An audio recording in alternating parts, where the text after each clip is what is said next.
தமிழக அரசு சென்னை மாநகராட்சி மக்கள் மீது மென்மேலும் சுமையை ஏற்றி மாநகராட்சி மக்களை சுமை தாங்கிகளாக ஆக்கி வேடிக்கை பார்த்து கொண்டிருக்கிறது.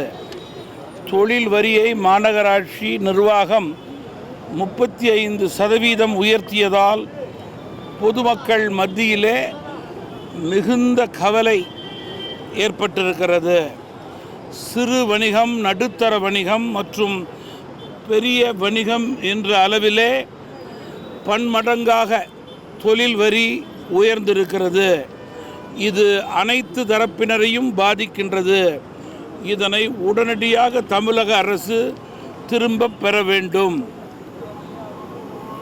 கொள்ளிடத்திலிருந்து வெளியேற்றக்கூடிய நீரை சில ஆறுகளிலே இன்னும் திறக்காமல் இருப்பதற்கு காரணம் என்ன என்று விவசாயிகள் கேள்வி கேட்கிறார்கள்.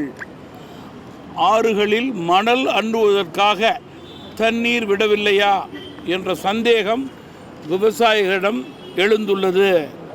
எனவே உடனடியாக அனைத்து ஆறுகளுக்கும் தண்ணீர் செல்லக்கூடிய உடனடி நிலையை பொதுப்பணித்துறை ஏற்படுத்த வேண்டும் என்று கேட்டுக்கொள்ள விரும்புகிறேன்.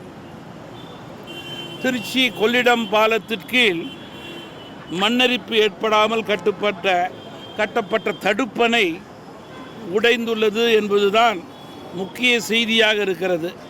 அதேபோல் அங்கே கட்டப்பட்ட உயர் மின்னழுத்த கோபுரம் சாய்ந்து வீழ்ந்திருக்கிறது. முதலிலே தமிழக அரசு பொதுமக்களுக்கான பாதுகாப்பை அந்த பகுதியிலே ஏற்படுத்த வேண்டும். 6.5 கோடி ரூபாய் செலவிலே கட்டப்பட்ட தடுப்பணை வெள்ளப்பெருக்கிலே தண்ணீரிலே அடித்து சென்றிருக்கிறது என்றால் அதற்கு காரணம் தரமாக கட்டப்படவில்லை என்பதை நான் குறிப்பிட விரும்புகிறேன்.